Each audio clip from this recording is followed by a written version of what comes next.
Bienvenida familia nocturna a este nuevo episodio de Hablemos de lo que no existe. Hoy, en esta fogata oscura de historias, hablaremos acerca de brujos, embrujos y espíritus siniestros. Pero antes de iniciar, permítanme decirles que estoy muy emocionado porque el día de hoy, mientras estamos grabando, hoy también vamos a tener un ratito más el Sábado de Sombras. Pero aparte, es la primera presentación en vivo aquí en Monterrey y esto se va a poner muy bueno. Estén atentos porque en el siguiente Sábado de Sombras les vamos a decir cuál es la siguiente presentación, con fecha, lugar y toda la cosa. Ahora sí, dicho una vez esto, comencemos con esta oscura fogata de historias.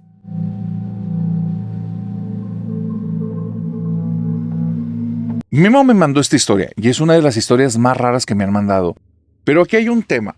Necesitamos, antes de iniciar esta historia, tener un contexto todos en común para entender, porque si no, no se va a entender nada de lo que vivió este pobre hombre. Lo primero es que cuando nosotros somos pequeños, cuando nosotros hemos vivido nuestra infancia, especialmente en nuestros primeros años, no distinguimos de lo que debe de ser a lo que no debe de ser, de lo que debe de estar a lo que no debe de ocurrir, de lo correcto y lo incorrecto.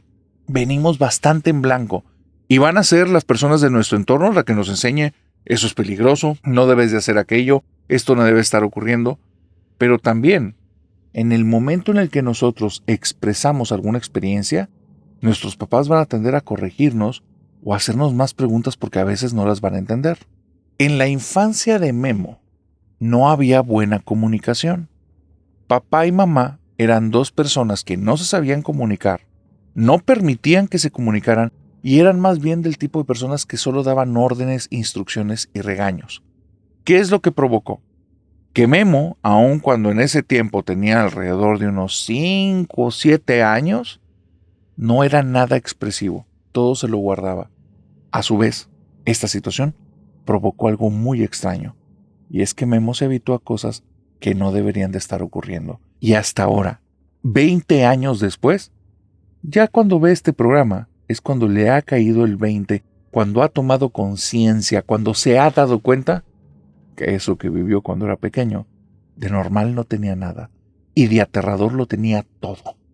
Memo vive en la casa con sus papás. Es el único niño en ese tiempo en esa casa.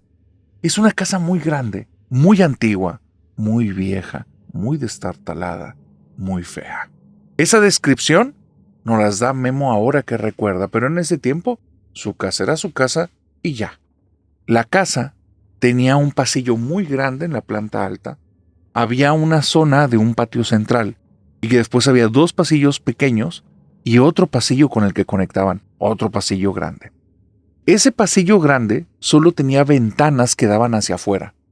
El pasillo principal era el que tenía las habitaciones y para que te des una idea, tenía 4 habitaciones de un tamaño tremendamente grande. Los pasillos, que eran como la forma de dar la vuelta arriba, que estaban en torno a ese patio central, tenían unas ventanas al exterior y eran unos pasillos que hacia afuera tenían paredes y ventana, pero hacia adentro estaban descubiertos.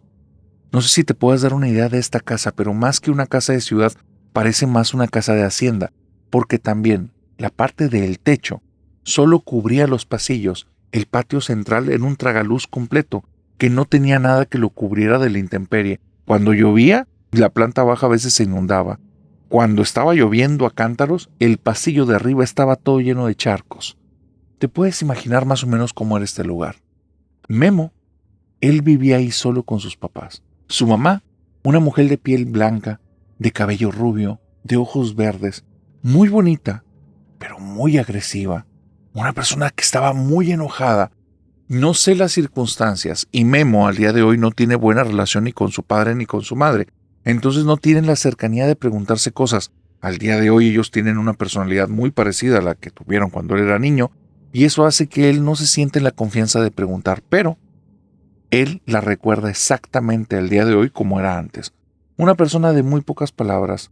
Si tú hubieras estado ahí y lo hubieras visto caminar por los pasillos, hubieras escuchado que murmuraba siempre por lo bajo, pero con un tono que parecía más bien el de alguien que estaba como refunfuñando. Y entonces, si se te ocurría la mala idea de preguntarle qué estaba diciendo porque no lo escuchaste, solo ibas a escuchar un gruñido. y solo ibas a ver que iba a acelerar el paso y alejarse lo más rápido que podía de ti. Si le insistías, que ese fue el peor error de Memo que tuvo algunas ocasiones en su infancia, volteaba y comenzaba a gritarle cuánta cosa se le ocurría y se le venía a la cabeza. No era una persona que conectara tanto lo que estaba ocurriendo en ese momento, sino que más bien traía cargando muchas cosas. Pobre Memo aprendió después de 3 ocasiones que lo mejor estar ahí era estar callado, que con ella no había conversación, había órdenes y había cosas que se tenían que acatar. El papá no era mucho mejor en ese aspecto. Él se iba a trabajar todo el día y cuando llegaba, si el muchacho, en este caso Memo, no había hecho las cosas que le tocaban, porque su esposa iba y le reportaba algo o porque él veía algo que estaba fuera de lugar, solo iba detrás de Memo, lo levantaba y de 3 fuertes nalgadas era toda la conversación. Lo ponía en el piso y aunque Memo estuviera chillando, pataleando, lo que fuese, él se iba y se tomaba su cena y después iba a dormir.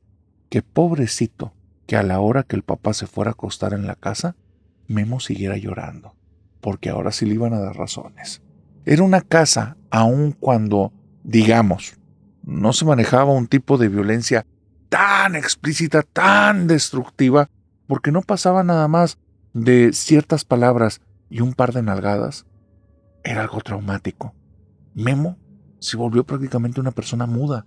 No tenía por qué hablar. Hablar era lo peor, era veneno en esa casa. Decir las cosas que sentía, que pensaba, que experimentaba, eso hacía que todo lo que vivieran ahí se volviera aún mucho peor. Estas circunstancias, este entorno, fue el que provocó que Memo, aún siendo tan pequeño, no compartiera cosas tan raras. No compartía, no les decía, que en la planta alta, en muchas ocasiones, escuchaba a niños conversando y jugando en las diferentes habitaciones, que él había intentado entrar, pero siempre que escuchaba a los niños, las puertas estaban cerradas y aún con llave en mano no las podía abrir. Las puertas de ese lugar eran puertas antiguas, las cerraduras también, eran de estas llaves grandotas que tenían ornamentos en la parte de la agarradera y la parte de delante nada más tenían algún tipo de garfio o cuadrito alargado, de esas que parecían como de carcelero antiguo.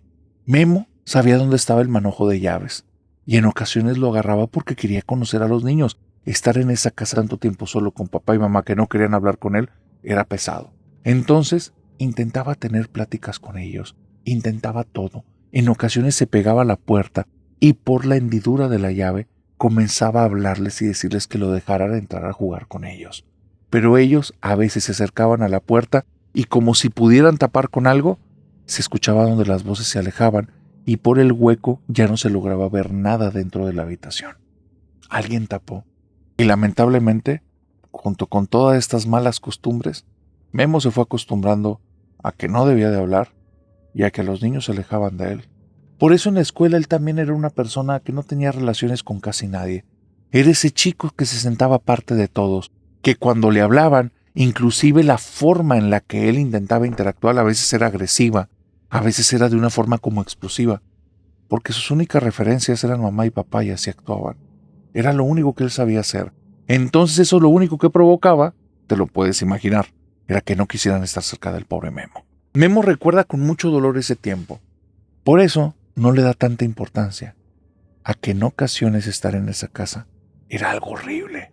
Y ya no eran por mamá y por papá. Ver las sombras que se reunían en el jardín o en el patio interior de la casa y que estaban jugando ahí y que cuando él bajaba corriendo y quería jugar con ellas ya no estaban, él lo sentía como un golpecito al corazón. No lo querían los niños de la casa. Niños que se divertían y la pasaban bien, y Memo estaba solo. Había ocasiones que su única diversión era irse a sentar en la pared de otro cuarto, pegarse a la pared y escuchar cómo los niños se reían y él se imaginaba que estaba jugando con ellos. Y era lo único que podía hacer. Pero en ocasiones, Memo también se daba cuenta que él no tenía tan mala suerte. ¿Y sabes por qué? Porque ciertos días no recuerda bien si eran los de luna llena, no recuerdan bien si fueron algún día que hubo algún eclipse. Los niños lloraban, pero lloraban de una forma horrible. Era como si estuvieran huyendo de alguien, como si estuvieran pidiendo auxilio. Y parecía que mamá y papá no los escuchaban, pero él los escuchaba perfectamente. Lo peor no era eso. Lo peor era escuchar como un barrote de hierro que se iba arrastrando por el piso golpeteando por trozos que había ahí de pedazos de piso levantados y que se escuchaba donde azotaba a algo que sonaba como a carne. Y entonces se escuchaba el grito de alguno de estos niños y el llanto del resto. Pedían auxilio. Alguien les estaba haciendo daño. Y Memo en ese tiempo solo se acostumbraba a escucharlos sufrir. Por lo bajo pedía que ya no les pase nada, que se escapen, porque Memo era buena persona, Memo era lindo, Memo era buena gente a pesar de todo, pero no podía hacer nada. La puerta donde se escuchaba eso, aunque él tuviera la llave en mano, no se podía abrir cuando había estos niños dentro. Pasaron años donde ese suceso se repetía una y otra vez. No sabes si papá y mamá lo vivían y simplemente no querían hablar de eso. Al día de hoy no lo puede platicar. Pero lo que sí tiene claro es que hoy, siendo un adulto y teniendo más de 20 años, él se acostumbró a estar dentro de la boca del mismo infierno. Simplemente no se daba cuenta que no tenía por qué ser así.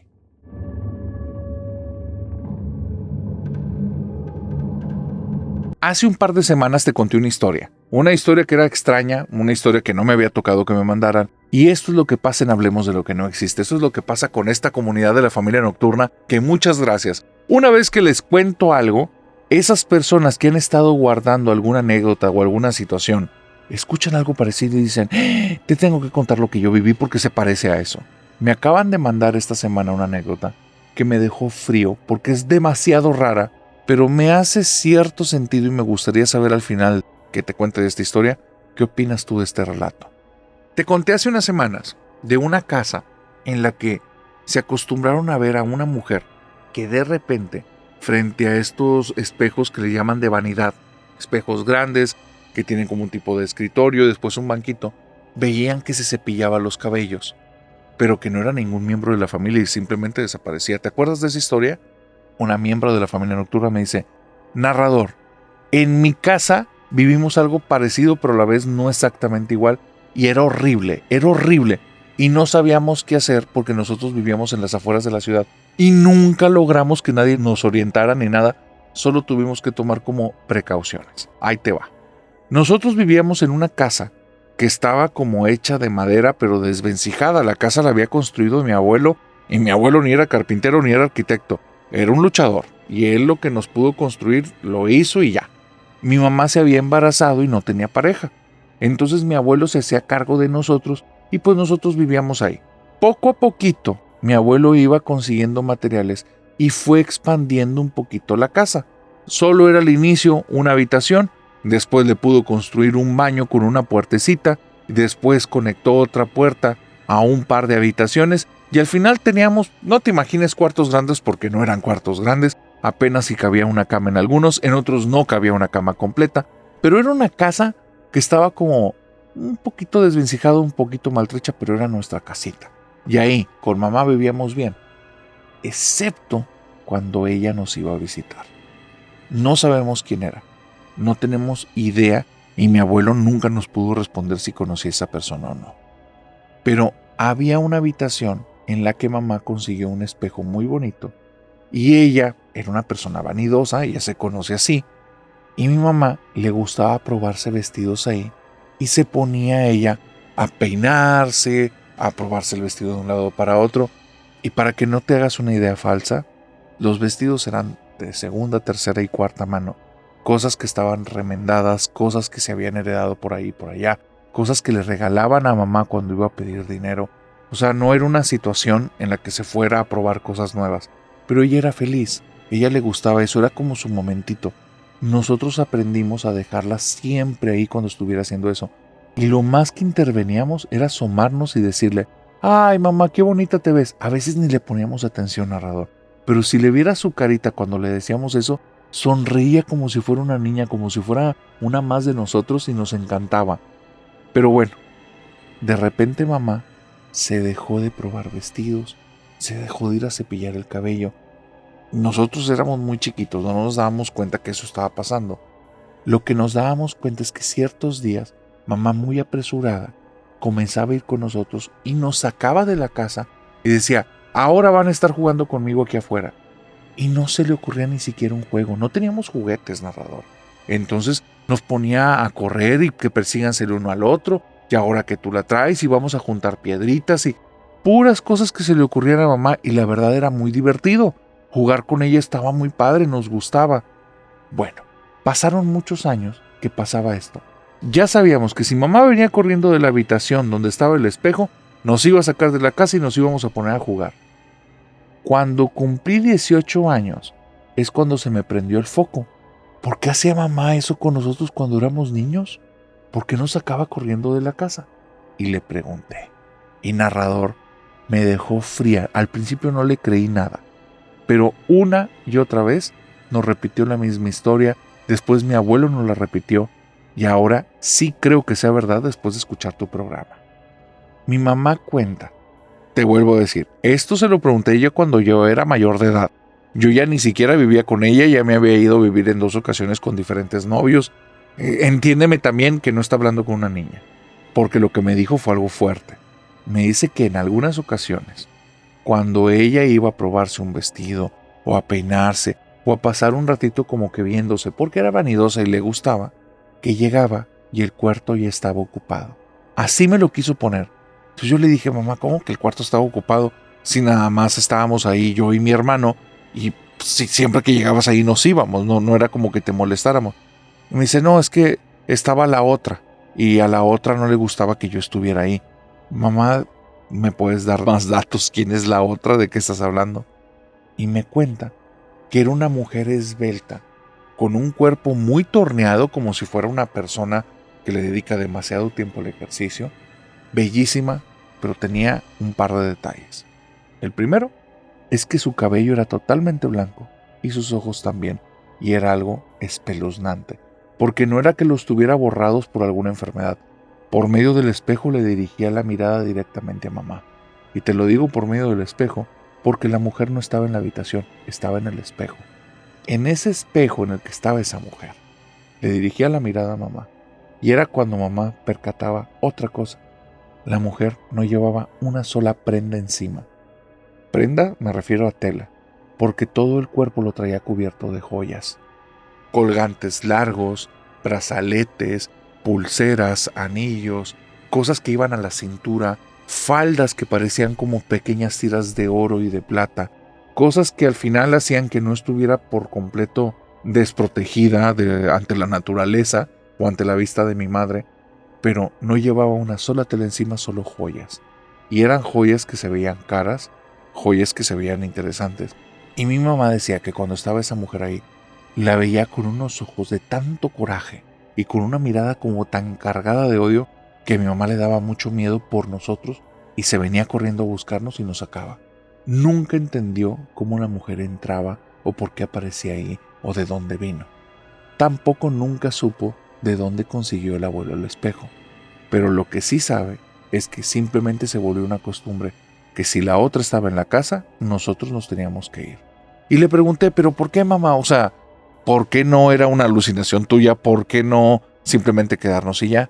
Dice, porque en una ocasión, en la primera o la segunda, que yo decidí que me iba a seguir peinando, solo empecé a ver cómo ella forcejeaba para salirse del espejo y me dio un terror impactante, porque si se salía yo no sabía qué les iba a hacer, y desde ahí dije, yo no voy a andar jugando con la muerta.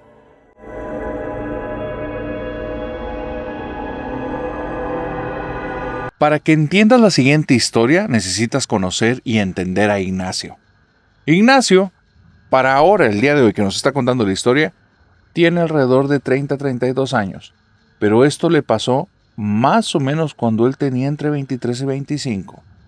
Ignacio es un sujeto que, digamos, tiene mucho problema con las reglas. Él no sabe seguir reglas, no sabe seguir órdenes, y eso le ha traído una cantidad de problemas en la vida que no te puedes imaginar. Pero tampoco es un tipo como antisocial destructivo. No es una persona que le gusta estar nada más como afectando a los demás. O sea, no es de ese tipo de personas que por no seguir reglas tiene que romper todas las reglas. El tema es que él toda su vida ha luchado por ser una persona exitosa en las cosas que hace, pero se ha dado cuenta que ya en un mundo laboral le cuesta muchísimo trabajo crecer en cualquier parte por eso, porque no sabe seguir órdenes ni reglas. Llegó un momento en la vida en la que él decidió que tenía que hacer un cambio. Y ese cambio era o cambiar su forma de ser o cambiar su profesión. y decidió que el cambio iba a ser de profesión. Prácticamente tomó el riesgo como aventarse de un avión sin saber si lo que traía en la espalda era una mochila de escuela o un paracaídas, porque dice, no sé a dónde iba a ir a parar, pero me tenía que aventar. Así es que cuando me aviento a estas situaciones, empiezo a darme cuenta que soy muy bueno construyendo cositas desde cero. Soy bueno teniendo ideas y empiezo a hacer como pequeños negocios. Por ahí conocí un par de amigos que tenían un puestito de elotes, me echaron la mano compartiéndome un par de recetas. Oye, en unas semanas después, 3, 4 semanas, yo tenía un carrito de elotes y andaba vendiendo por otras colonias donde ellos no se movían para no afectarlos, y también bajo la bendición de mis amigos que sabían que me estaba arriesgando con todo, y me empezó a ir bien.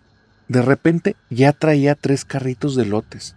Y una cosa fue llevando a la otra hasta que llegó el momento en el que el negocio tronó, me dejó de funcionar, pero yo había ahorrado una buena cantidad de dinero y me di cuenta que lo mío iba a ser comercio. Yo iba a tener mis negocios, yo iba a empezarlos, yo le iba a echar las ganas, los iba a construir. Así parecía que el destino me había formado y yo estaba de acuerdo. Me doy cuenta que hay negocios en los que en ese momento estaban comenzando a hacer cosas importantes. En el sector que me movía, que era comprar insumos, comprar elotes y estas cosas, de repente me pregunté, oye, ¿y si yo fuera la persona que tenga los insumos? ¿Y si yo fuera el que me transformo en el proveedor de algo? En ese tiempo en el que yo estaba con este tema, y me hago esta pregunta, comenzaban a moverse los sistemas de hidroponía, pero ya no a nivel como de grandes empresas, sino al de usuarios pequeños. Había un terreno de mi familia que yo podía utilizar porque teníamos ahí un tipo de bodegón que ya tenía un par de meses sin estar con uso, y dije, oye, ¿y si todo este lugar yo hago mi sistema de riego, empiezo a cultivar mis plantitas, las empiezo a vender rápido? Pues quién dice que en un ratito más no me haga de una muy buena cantidad de dinero. Aparte quería saber de la aventura y todo. El problema es este. A veces soy bien desesperado, no aprendo rápido. Me pongo a leer un par de cosas, no me entran en la cabeza y me desespero. Pero aprendo muy bien cuando estoy ahí en la obra haciendo las cosas. Cuando me pones las cosas enfrente y hay alguien que lo está haciendo enfrente de mí, oye, lo imito, lo aprendo, le sigo y voy agarrando el ritmo bien rápido. Así es que me di cuenta que el tema de hidroponía sí podía ser una opción, pero no de la forma en la que yo lo planteaba. Necesitaba que alguien me enseñara. Estuve buscando gente, o no le sabían, o me querían vender los aparatos diciendo que ellos me iban a explicar y me daba cuenta que era puro cuento, o definitivamente estaban metidos en el terreno y no querían competencias, es que no me querían explicar. Entonces, lo que hice fue que me disfracé. Me disfracé como si fuera un sujeto que no terminó la carrera, que no sabe todavía qué se va a dedicar, que está con tiempo libre, pero que es bien trabajador. Me compré ropa que fuera como acorde con ese perfil y comencé a buscar diferentes empresas que estuvieran buscando empleados, pero que estuvieran en el giro de hidroponía. Ahora, es bien sencillo. Pues yo, aunque aparentara que estoy trabajando para ellos, yo sabía que lo que iba a estar haciendo ahí era realmente aprender todo lo que podía. Y voy a una, y a otra, y a otra, y a otra empresa, y no quedo. Y me empiezo a dar cuenta que ellos están dando cuenta de mi currículum. Como que hay algo que estoy haciendo que los hace darse cuenta que yo no voy a durar mucho con ellos y yo voy por otras intenciones. Así es que no me contratan y no me contratan y no me contratan y me siguen sin contratar. No tengo un problema con el dinero. Yo ya traigo ahí algo de ahorros. El problema es que me estoy desesperando porque ya van 3 meses y no tengo el trabajo y quiero ya conseguir uno. Así es que comienzo a buscar y preguntar por aquí y por allá. Y no te quiero dar muchos detalles, pero me topo un par de hermanos que ellos tienen un sistema clandestino de hidroponía y no te voy a dar más datos. Pregunto, me dan la dirección, resulta que están en un pueblito a 3 horas de donde yo vivo. Digo que voy a ir para allá, no hay forma de comunicarme con ellos. Llego al pueblito y comienzo a preguntar por ellos. Y esto es lo que te quiero contar. Nunca los conocí. No te sé decir ni siquiera si son verdad o no. Pero me dejaron tan asustado con las historias que detuve todo mi emprendimiento y dije que jamás iba a tomar algo así. Ahí te va lo que me contaron. Llego al pueblo. Yo llego en un camioncito. Me tuve que bajar de ahí aunque tenía mi propio carro. Te digo que llego vestido de una manera en la que parece que no me va bien económicamente. Yo ando bien disfrazado. y empiezo a preguntar acerca de los hermanos Loreto. Te estoy inventando el apellido, es nada más para que tengamos como una referencia. Y empiezo a preguntar, oye, los hermanos Loreto, esos que tienen el jardín secreto. Y donde les empiezo a decir eso, la gente luego o me saca la vuelta o me voltea la cara o se les ve que se ponen pálidos. Hasta que dije, oye, no me está funcionando esto. Y empiezo a preguntarles, oigan, ando buscando chamba, ¿no saben si los Loreto andan queriendo contratar? Y ahí es donde me empiezan a tratar las personas de manera diferente. No te les acerques, mijo, no vale la pena. No sabes cómo le va a la gente que se acerca con ellos. Ese comentario me resultó interesante. Yo estaba seguro que las personas de ese pueblito, más de la mitad, deberían de estar trabajando con los Loreto. Fácil. Así es que comienzo a preguntar más, me voy dando cuenta qué palabras utilizar, cómo decirlo. Te voy a decir a grandes rasgos la historia que recapitulé.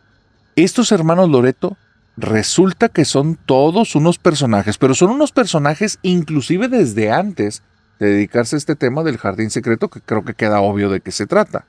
Estos hermanos ya estaban en un tema de brujería en el que tenían azorrillados a todos los del pueblo. Decían que uno tenía su enganga en el que tenía muertos y que el otro trabajaba directamente con la Santa Muerte. Cuando yo comienzo a escuchar esas historias, para mí la verdad me dio la impresión de que me estaba topando con tipos como yo, tipos que se disfrazaron, que fueron a hacerle como si le supieran a una u otra cosa, pero realmente tenían otras intenciones, entonces, actores. Pero comenzaron a salir más y más historias. Resulta que la gente de otros pueblitos aledaños a ese lugar iban, sin necesidad de que los Loreto los buscaban, iban y les llevaban, o ya fueran dinero, o ya fuera especie, cositas que tenían en sus sembradíos, cosas que fueran de valor, les llevaban como ofrendas para que los dejaran en paz. Los Loretos no salían de su casa. Entonces, a mí se me empieza a hacer extraño porque dije, oye, la gente de aquí se ve que son personas que les tienen miedo a ellos, pero se ve que son personas aguerridas. Les empiezo a decir, oye, ¿por qué les tienen tanto miedo? ¿Por qué no los enfrentaron? No, sí los enfrentaron, pero nadie salió con vida. Entonces yo les pregunto, bueno, es que ya estaban como con armamentos. Y dicen, no, son brujos. Brujos, brujos. Brujos que trabajan con lo más oscuro, brujos que trabajan con el diablo, brujos que probablemente están asociados o ya vendieron su alma, pero con cosas muy oscuras, muy oscuras. Son gente poderosa. Y yo empiezo a decir, bueno, pero ¿de dónde sacaron esa información? Porque hasta ahorita todo lo que he escuchado son dimes y diretes. Y entonces yo estoy haciendo todas esas preguntas cuando de repente un sujeto entra en una de estas tiendas donde yo estoy hablando y preguntando y me van dando la información, entra, se pone al lado mío y me ve muy interesado y me dice, tú eres el que quería jalar allá con los hermanos. Y yo le digo, sí, pero pues ya me está diciendo la gente que no. ¿Por qué te están diciendo que no jales? ¿Por qué te están diciendo que no te vayas con ellos a trabajar? Si pagan bien. Dice, sí, pero pues me dicen que son brujos, que no me conviene, que no vale la pena la paga. Y me dice así viéndome a los ojos, la gente de aquí ya le aprendió, pero la aprendieron a la mala, porque son puros desleales. Les daban la mano a los hermanos y los terminaban agarrando del codo y les terminaban queriendo jalar todo el brazo. Pues los hermanos tuvieron que enseñarles. Y entonces, yo en ese momento me doy cuenta que estoy hablando con alguien que trabaja con los hermanos, porque la forma en la que se refiere a ellos difiere de todos los demás, los está defendiendo. Así es que volteo para la tienda para ver a la persona con la que estaba hablando y ahí ya no hay nadie. Me dejaron solito con este tipo. Me empieza a dar miedo. El sujeto no se ve imponente, se ve amigable, pero se ve falso. Está actuando. Quiere hacerse pasar por mi amigo. Así es que le pongo un poquito de atención en su mirada y esa mirada es una mirada que no tiene nada de cariño, nada de empatía. Es una mirada gélida. Es una mirada de una persona que te está revisando, que está calculando. Me pongo nervioso, él se da cuenta y me sonríe. Dice, tranquilo, no te voy a hacer nada. ¿Qué quieres saber? ¿Para qué viniste? Y ya yo le cuento, mira, te voy a decir la neta. Quiero poner un sistema de hidroponía. Me enteré que ellos estaban buscando gente. Dije, pues vengo aquí y les aprendo un rato. Nada más porque me estás diciendo la verdad, yo te voy a decir la verdad a ti. Tienes de aquí hasta que anochezca que te vayas, porque si no ya no te vas a ir. Dice, con los hermanos, gente como tú, son las que utilizaban para que los plantíos pues, nos dieran mejor fruto y nos funcionaran. Me quedo helado y les digo, o sea, los convertían en abono. No, eso no se ocupa. Cuando eres brujo se hace diferente. Pero digamos que entre más verde era el árbol, la persona se veía más marchita que afuera. Y tú tienes hasta que anochezca, porque si no ya no te voy a dejar que te vayas. Se dio media vuelta y se fue. Dice, narrador, me esperé 5 minutos. En 5 minutos nadie entró en esa tienda. Ninguna persona salió a preguntarme cómo estaba, ni nada. Salgo corriendo como loco a la estación de autobuses. Me dicen que el siguiente camión sale a la mañana siguiente y me agarro por la carretera corriendo. Me valió queso, no me importó que si iban a pasar por mí o no iban a pasar por mí, si me topaban o no. Este tipo me estaba diciendo la verdad.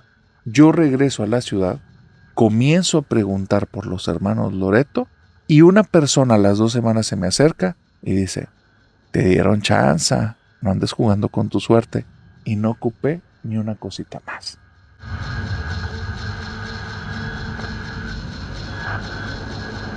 Tori es familia nocturna veterana por 2 razones.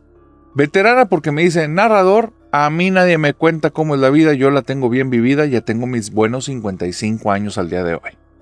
Por otro lado, es veterana porque ella es parte de la familia nocturna desde la primera temporada, cuando la gente me ponía otro nombre y no sabía ni siquiera cómo era mi rostro y me daban 1000 descripciones. Bueno, ella me dice que tiene una historia familiar y tuvimos que hacer ciertos cambios porque no quiere que su familia sepa que ya se contó. Entonces no estamos diciendo ni apellidos reales, no estamos hablando de nombres literales. Tori me dice que esta historia familiar se la contaron cuando ella ya era mayorcita, que ella, a raíz de un suceso trágico en la familia, se vino enterando de algo súper duro, súper fuerte, y que hace que al día de hoy no termine de ser creyente en lo sobrenatural, pero digamos que le deja las puertas abiertas a la gran posibilidad de que sí. Ahí te va. Tori tiene una pésima relación con su abuelo paterno. Cuando te digo pésima, es pésima. Se le hace una persona extraña, contradictoria. Inclusive ella lo tachaba de falso, de una persona como de 2 caras. Ahí te va por qué. Primero, el primer aspecto de este abuelo de Tori, que entendamos, esta es una descripción, no es para juzgarlo, simplemente leer así y no sabemos los detalles como para poder tener una opinión más completa e inclusive la opinión está de más. Pero Tori me dice, el primer aspecto de mi abuelo es que era una persona demasiado religiosa, pero cuando te digo demasiado religiosa, era aberrantemente religiosa. Todo el tiempo, si lo veías, él intentaba estar rezando y si se topaba contigo te quería hacer rezar. No lo veías lejos de una iglesia, lejos de un rosario, siempre estaba en grupos de oración y así. Pero nada más que se fueran estas personas que eran lejanas a la familia, y con nosotros era un sargento, era un mandamás. Todo el tiempo nos estaba obligando a ver, ponte de rodillas y vamos a rezarle a Dios. Ahorita no estás haciendo cosas desperdiciando el tiempo cuando tienes que rezar. Al punto en el que yo odié a mi abuelo y a la religión. Se me hacía una persona súper falsa. ¿Cómo puede ser que acá, que enfrente del padrecito, de la monjita, sí, claro, estamos haciendo mis oraciones y toda la familia muy unida, y por el otro lado, no paras de dar órdenes, inclusive si el niño o la niña, o en mi caso yo estaba llorando, y te decía, es que yo no quiero estar rezando, me obligaba a hincarme y me ponía el rosario en las manos, casi amarrándome las manitas, y me decía, niña, tienes que aprender a rezar. Entonces, a mí me daban unos corajes mi abuelo desde que yo lo conocí y no lo quería. Yo intentaba siempre no estar con él, no pasar tiempo con él. Cuando íbamos a su casa yo le sacaba la vuelta. También, siendo honesta, intentando ser como lo más neutra posible. Fuera de eso, mi abuelo nunca fue mala persona. Era una persona que sí apoyaba a mis papás. Tuvimos muchos problemas económicos y mi abuelo siempre estuvo ahí. Él había amasado su propia fortuna, pero aún así siempre ayudaba a los hijos. De hecho, a mi tío, el menor, que él tuvo muchos problemas financieros por una mala relación, le terminó comprando una casita chiquita y mi abuelo fue ayudándolo a pagar durante muchos años. Lo vuelvo a decir, el problema no era totalmente con su persona, pero era con estos aspectos. Que fuera como tan rudo con eso, que para mí no debería de ser algo rudo, y por el otro lado, que lo forzara tanto que hiciera que yo odiara las religiones. Cuando cumplo 18 o 20 años, mi abuelo se enferma. Se enferma, pero de una forma muy grave. Y entonces está en el hospital y mis papás me insisten muchas veces que por favor lo vaya a visitar, que él está pidiendo que Tori venga a visitarme, que le extraña mucho, que se quiere despedir. Yo no quiero verlo, no lo quiero. Cada vez que lo recuerdo con una cara de sargento ordenándome cosas y yo llorando al punto en el que no, estar con él no me hace feliz. Y entonces les digo a mis papás que no lo quiero, que no quiero estar con él. Y me dicen, por favor, tócate el corazón. Aparte tú no sabes por lo que pasó tu abuelo. Y cuando me dijeron eso, como que me llené de 2, 3 cosas diferentes. Por un lado, una gran duda. Sí es cierto, yo no conozco nada de la historia de mi abuelo. Pero por el otro lado, una gran rabia. ¿Y a mí qué me importa enterarme de la historia de ese viejo que me ha tratado tan feo? Pero por el otro lado, arrepentimiento. Oye, ¿y si el día de mañana ya no amanece? Y una vocecita dentro de mí me decía, ¿cómo no va a amanecer si es tu abuelito? Y por otro lado, otra vocecita me decía, pues es que ningún día lo tenemos comprado nadie. Y entonces, estas emociones se me hacían muy difíciles de masticar. Y pasando 1 o 2 días que mi abuelo seguía en el hospital y no sabíamos si iba a salir o no, le pregunto a mis papás que por favor me expliquen cuál fue su historia. O sea, ¿qué fue esa frase de tú no sabes por lo que pasó a tu abuelo? Aparte me doy cuenta en ese momento de algo. Yo conozco a mi abuelo, conozco a mi papá, a su hermana y a su hermano, pero yo no conozco a ningún hermano de mi abuelo, a nadie que sea de la familia de mi abuelo, ni quiénes eran los papás de mi abuelo y no conozco nada de esa familia. Ni de dónde provienen, ni de dónde son, ni de dónde sacó su fortuna. No conozco nada. Y les pregunto que cuál es la historia de la familia del abuelo. Y ahí es donde ellos como que les cambia la cara y me dicen, te queremos contar, pero es algo muy fuerte y después de que te contemos no hay marcha atrás. Así es que prepárate, dinos cuando estés lista. Y entonces yo les dije, a ver, me van a hablar acerca de que el abuelo tenía negocios turbios o algo así, porque si es así, ni me quiero enterar. Y me dicen, no tiene que ver nada con eso. Tiene que ver más bien con ese tema que tú odias, que tu abuelo te forzaba a hacer, el de la religión. Y tiene que ver por qué te forzaba a hacerlo. Y tal vez después de que escuches la historia, vas a entender sus razones. A mí me dejó eso tan enojada, narrador, pero tan enojada, que quisieran justificar cosas injustificables porque, ok, el señor está enfermito, está en el hospital, pero ¿por qué demonios yo lo voy a justificar algo que me hizo cuando yo era niña? Entonces, estoy como con este debate de que ya no quiero que me cuentes nada porque me vas a seguir con una sarta de estupideces y al mismo tiempo, ahora sí quiero saber el chisme. Entonces, estoy dándome vueltas hasta que un día después, o no me acuerdo cuándo pasó, voy con mamá y le digo, ya cuéntenme todo. Ya no le demos vueltas al asunto, cuéntenme todo. Mis papás para esto se estaban turnando con mis tíos para ir a visitar al abuelo porque estaba en cuidados intermedios y todo el tiempo tenía que haber una persona con él en el hospital. Ese día que me cuentan las cosas, ni papá ni mamá van al hospital, se ponen de acuerdo con los tíos para que vayan y yo escuché en la llamada, yo estaba ahí cuando le dijeron, es que ya le vamos a contar la historia. Cuando escuché eso, dije, carajo, canijo. O sea, aquí sí realmente hay algo, porque para que sea más importante que ellos estén aquí y me cuenten, a estar con el abuelo y hacer que mis tíos también puedan descansar, esto ya no es normal, para nada. Me hago la idea de que, ok, lo que vas a escuchar, no te enojes, escucha, porque no sé qué me van a contar, pero ahora sí estoy interesada. Todo lo que está pasando aquí está extraño. Primero, van a la sala de la casa, se sientan y me dicen, Tori, lo que vamos a hacer ahorita, si quieres escuchar la historia, necesitamos que nos sigas el juego. Y yo les digo, ¿está bien? Sacan un rosario, nombre narrador, no sé qué cara me vieron, porque los dos luego me empezaron a hablar como si le estuvieran hablando a un león que les está rugiendo en la cara. Tori, acuérdate que nos vas a seguir nada más el juego, nada más es poquito. Y entonces yo me empiezo a relajar, no me doy cuenta ni siquiera de las facciones que tengo, pero me siento enojada. Empiezo a respirar y me dicen, respira, tranquila. Ya, me empiezo a tranquilizar y dice, necesitamos rezar Padre Nuestro y una Ave María, porque si no, ni tu papá ni yo vamos a estar tranquilos al contarte esta historia. síguenos por favor el juego, no solo es por ti, es por nosotros. Lo que me contaron mamá y papá, yo no estaba preparado para escucharlo y me quedé loca por semanas después de haber escuchado eso porque no sabía si me querían tomar el pelo o me estaban hablando con la verdad, porque realmente sus gestos, sus expresiones, todo lo que me decían me dejó nerviosísima porque ellos no sabían que estuvieran mintiendo en ningún momento, pero es que es descabellado y te lo voy a decir ahorita. Resulta que no era casualidad que yo no conociera a nadie de la familia de mi abuelo. Mi abuelo había vivido en un pueblo, en una ciudad, la cual no me quisieron dar los datos de cuál era, y él tenía prohibido regresar ahí o cualquiera de sus familiares. Yo les dije, bueno, pero si no nos dicen el nombre de la ciudad, pues alguien pudiera estar ahí sin darse cuenta. Y mis papás me respondieron con la cosa más enigmática del mundo. No, esa ciudad nunca la podríamos encontrar nosotros si no fuéramos en compañía de tu abuelo. Por eso no viajamos juntos jamás. Es la cosa más extraña que me han respondido, no entendí. Es como si abuelo fuera una llave mágica para algo y yo dije, ay no, esto va a estar bien tonto. Y desde ahí, todo fue algo cada vez más raro y más oscuro.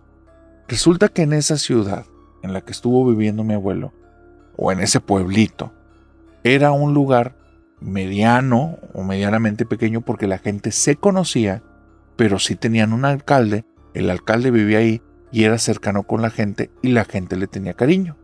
De repente, de un año para otro, de un momento a otro, va una familia que se empieza a volver muy acaudalada, los Montenegro, y empiezan a amasar una fortuna tremenda. El problema es cómo. Resulta que la familia Montenegro, nadie entiende cuál es el negocio que tienen porque en la ciudad no tienen ninguno, pero viene gente de fuera y les trae fajos y fajos y fajos de billetes, hasta que llega un momento en el que el alcalde, y de esta historia te estoy hablando de hace muchísimo tiempo, narrador, te estoy hablando que tengo 50 años y esta historia es de cuando mi abuelo era un niño, hazte una idea. Bueno, pues la historia cuenta que el alcalde va y se presenta con la familia Montenegro y entonces va y empieza a platicar con ellos y les pregunta directamente cuál es el oficio al que se dedican, de dónde obtienen esta fortuna. Y la familia Montenegro fue claro, alcalde, nosotros nos gusta llevar la fiesta en paz, no se meta con nosotros. Desde ahí el alcalde creía que se estaba topando con personas dedicadas a cuestiones criminales y no se sintió a gusto. Comenzó a hablar con amigos que tenía metidos en la Policía Federal y bueno, con gente que estuviera en diferentes puestos. Y siempre la misma respuesta, con los Montenegro no te metas. Empezó a indagar más y más y más y más y más. Hasta que un día dicen que el señor Montenegro, un tipo para que te des la idea de cómo era, que siempre iba vestido de traje con sombrero de copa, un par de guantes negros en las manos y un bastón, siempre iba vestido exactamente igual. Llega, se presenta en la casa del alcalde, entra y media hora después sale de ahí y dicen las personas que trabajaban en la casa del alcalde que el alcalde estaba pálido, estaba blanco y después de eso se dejó de meter con los Montenegro para siempre.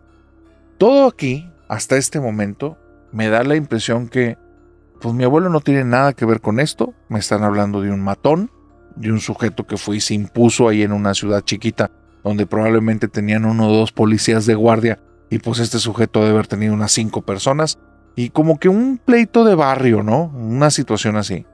Pero me voy dando cuenta que no. A partir de ahí, la casa del alcalde fue conocida como la casa embrujada del pueblo. Todas las personas que trabajaban ahí, que eran 2 jardineros, 2 chicas que estaban en el aseo, 3 personas encargadas de la cocina, porque la casa no era una casa, era una casononona, empezaron a abandonar el lugar y nadie quería entrar porque decían que el lugar estaba maldito. Primero fue la hija del alcalde. La hija del alcalde, de un día para otro, estamos hablando de una niña que tiene alrededor de unos 9 años, comienza a caérsele el cabello, después se le empiezan a caer los dientes, no puede ingerir alimento porque todo le da asco, y dicen que se empieza a inflamar, y le están llevando con los doctores, están viniendo doctores de todas partes, y el alcalde se empieza a ausentar, y de repente la niña de un momento a otro pasó a otro plano. Otro de los hijos del alcalde, porque tenía 3, el hijo de en medio, de repente un día se va a dormir después de que su hermana había pasado a otro plano y ya no despertó jamás. El niño estaba dormido todo el tiempo, estaba como en un trance y empezaban a hablar las personas que todavía trabajaban en la casa, los poquitos que quedaban, que en la casa se aparecía la hija del alcalde, que ya no estaba, ya se había ido, pero que se veía como si el rostro se hubiera cambiado por el de una mujer mayor y que estaba muy enojada, muy molesta. Se veía en los ojos, se veía en la boca, que estaba tensa, seria. El alcalde a veces lo escuchaban que lloraba y que empezaba a decirle a la niña que se acercara, pero que la casa se sentía horrible, que cuando esa cosa estaba ahí, se sentía como si toda la casa se hubiera ido a una dimensión pesada, a un lugar en el que el aire es como plomo, pesadísimo, horrible, y como si toda la casa se llenara de presencias. Era algo espantoso. Decían las personas que estaban ahí que el que vivía eso instantáneamente se salía de la casa del alcalde, no lo podía soportar 2 veces esa vivencia, pero los rumores corrían. La niña del alcalde se aparecía ahí con un rostro de mujer, como si fuera alguna anciana y molesta, y el hijo del alcalde estaba dormido y no lo podían despertar. Que cada vez que el niño lo intentaban despertar, a los pocos días aparecía la niña y alguien de los empleados se iba a ir del lugar. Para ese momento, de los 10, 12, 15 empleados que tenían en la casa, ya se habían ido casi todos y quedaban nada más como los más cercanos, los más fieles, los que tenían más años con ellos.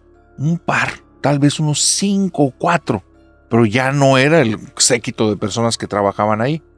Y ellos son los que cuentan que comenzaron a aparecer gusanos en la casa, gusanos negros de cabeza blanca y gusanos blancos de cabeza negra.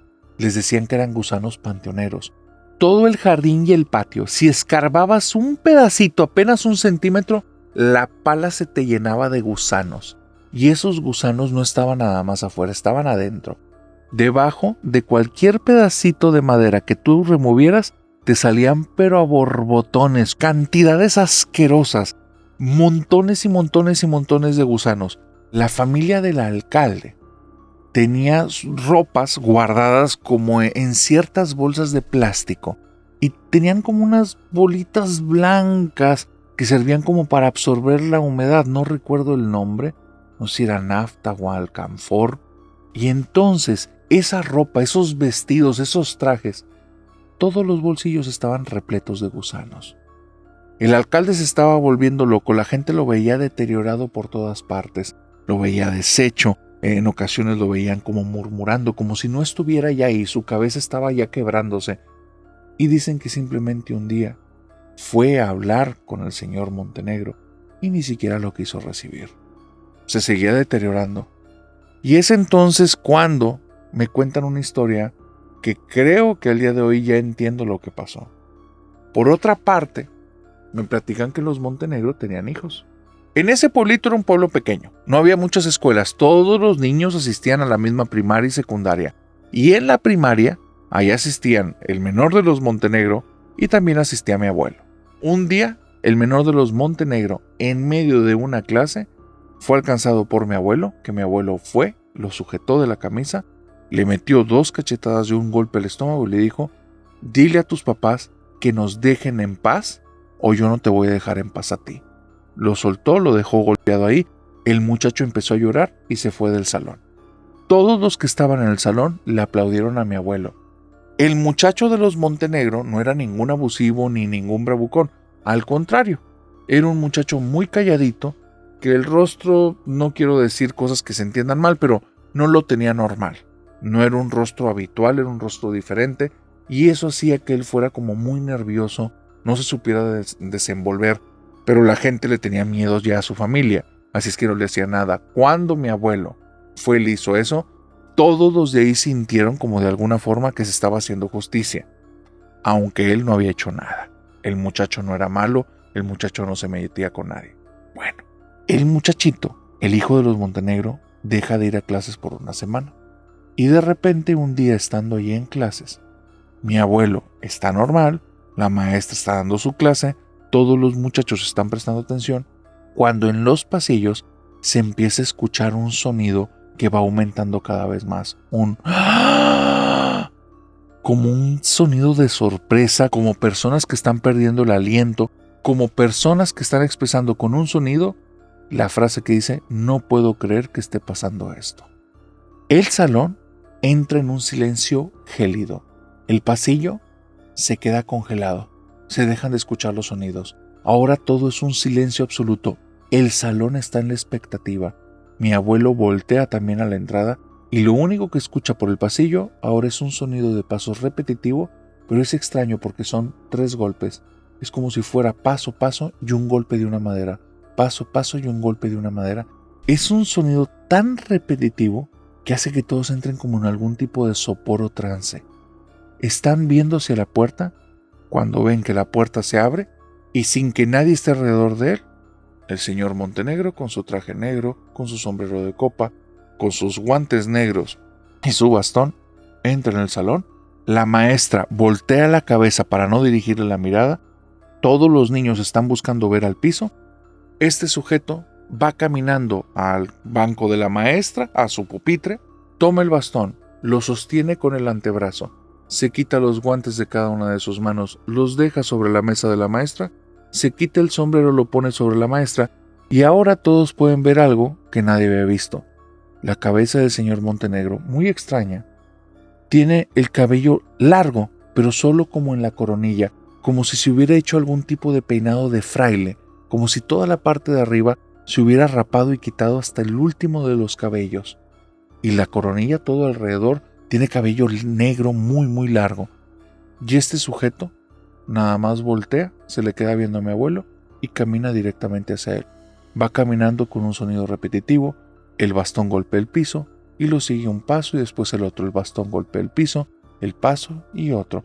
Cuando está como a unos 60-70 centímetros de mi abuelo, levanta el bastón, la parte del mango se la pone en un hombro a mi abuelo y mi abuelo le contó a mi papá y a mi mamá que esa escena hasta el día de hoy, aunque lo he intentado, no la puede borrar. Cuando sintió que el bastón le tocó el hombro, no puede dejar de ver los ojos de este tipo y este tipo de un segundo para otro ya está frente a él. Dice, no caminó, es como si se hubiera deslizado, pero no se escuchó nada, simplemente estaba frente a mí. Me asusto, pero estoy tan asustado que no sé qué hacer, me quedo congelado. Y el sujeto me dice con una voz enojada, pero demandante, veme a los ojos y haz lo que te digo. Y cuando veo a los ojos de él se tornan de un color café o un poquito oscuro a un color violeta y después a un color totalmente negro. No te sé decir si eso era como si la pupila cambiara de color, como si fuera algún destello o reflejo de otra luz, no sé. Solo se le quedaron grabados esos 3 cambios. Cuando los ojos eran negros, le dijo a mi abuelo al oído, de ahora en adelante eres mío y te voy a estar vigilando. Y cuando le dijo eso, metió la mano en uno de sus bolsillos, sacó una mata de cabello que creen que era de él y se lo sopló en la cara y lo que sobró se lo aventó encima. Le quita el bastón, se voltea, se va caminando. Todos están evitando verlo excepto mi abuelo, que está orinado en los pantalones, pero nadie se dio cuenta y nadie se lo criticó jamás. Él está viendo al señor, siente que el corazón se le está saliendo del pecho y al mismo tiempo siente que el cuerpo lo tiene ya seco. Ese señor llega a la mesa, se pone los guantes, se pone su sombrero, comienza a caminar para afuera y llegando a la puerta dice con permiso. Se va y 3 segundos después, sin que nadie esté ahí ni se haya acercado, la puerta se cierra sola. El salón de clases se queda helado. La maestra se queda más de 10 minutos sin tener palabra alguna. No quiere voltear a ver a mi abuelo, no quiere voltear a ver a nadie.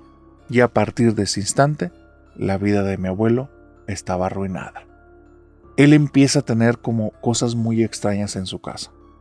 No puede pasar más de 2 minutos frente a cualquier espejo porque el señor Montenegro se va a asomar de debajo de alguno de sus hombros, como si hubiera estado agachado y de repente se levanta.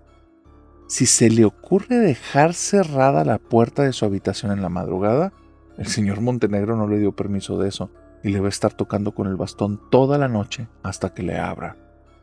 2 ocasiones son las que se resistió, pero después cuando escuchaba la voz de ese señor en su cabeza diciéndole, ábreme, ábreme, te estoy hablando, ábreme, te lo estoy ordenando, y no se callaba el tipo, fue cuando dijo, la voy a dejar abierta, y ya no lo molestaba. Eso sí, los pasos que entran con ese sonido repetitivo, bastón que golpea el piso, paso y paso, bastón que golpea el piso, paso y paso, Eso lo va a escuchar toda la noche, de eso no se va a librar. Las sensaciones de estar siempre siendo observado por alguien es algo que lo va a acompañar toda la vida. Y a los 15 años, a pesar de todas las situaciones familiares, él se escapa de casa, se va muy lejos a una ciudad grande, empieza a hacer su vida desde cero. Es un tipo luchador porque a lo que ha sobrevivido mentalmente no es cosa fácil, así es que comienza desde trabajos muy pequeños y poco a poco se empieza a hacer de su vida, hasta que dice que 2 años después, un día estando viviendo en un departamento, el primero que ya podía rentar de manera decente, escucha cómo en la madrugada alguien abre la puerta del departamento, se sienta en la cama y ahí es donde él se despertó porque lo demás parecía un sueño, y logra ver la espalda del señor Montenegro, que sin voltearlo a ver a los ojos, le dice: qué bueno que te escapaste, pero ahora ya no te doy permiso de que vuelvas, y si tú o tu familia vuelven, de aquí no se van a ir. Se paró de la cama, se puso sus guantes, su sombrero, y se fue con el sonido de ese caminadito con el bastón que mi abuelo reconocía perfectamente. Él vio como la puerta se cerró después de que se salió, y fue la última vez que lo vio. Pero desde entonces se volvió demasiado religioso, porque aquí hay un dato que no te conté. ¿Cómo le hizo para escaparse? Su familia no lo podía ayudar. El párroco de la iglesia había intentado hacer que la casa de mi abuelo ya no tuviera estas situaciones, pero parece que no pudo ayudarlos nunca. Decía que el agua bendita en ocasiones cuando la dejaban en botes ahí de un día para otro se ponía verde, que cuando hacía cosas en el patio después al padre lo visitaban en la noche hasta que el padre dejó de ayudarlos, y en una ocasión fueron unas monjitas cistercenses, creo que se llaman, y él fue y les pidió y les rogó ayuda.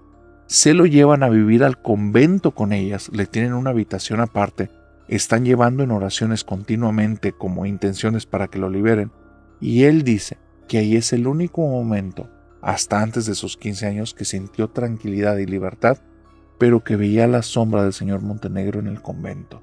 Entonces sabía que esto era algo pesado, y ellas fueron las que le recomendaron que se fueran de ahí, pero que buscara a Dios. Por eso mi abuelo estaba como de una manera tan ferviente, obligando a sus propios hijos, porque sabía que un demonio los estaba persiguiendo. Narrador: yo no viví nada de eso. Para mí eso es una historia de niños, es un cuento, excepto por un detalle. Cuando mis papás me contaron la descripción del señor Montenegro, casi me quedo sin aire, porque yo sí he visto ese señor, y lo he visto decenas de ocasiones. Te pudiera jurar en mi cabeza que esa persona era el mejor amigo de mi abuelo, porque toda mi infancia que fui a visitar a mi abuelo, ese tipo estaba sentado en su sala. El problema es que cuando se los digo a mis papás se asustan, porque ellos dos nunca lo habían visto, jamás se les había parecido, y aunque me acompañaron en esas ocasiones a la casa de mi abuelo, ellos nunca lo vieron sentado ahí.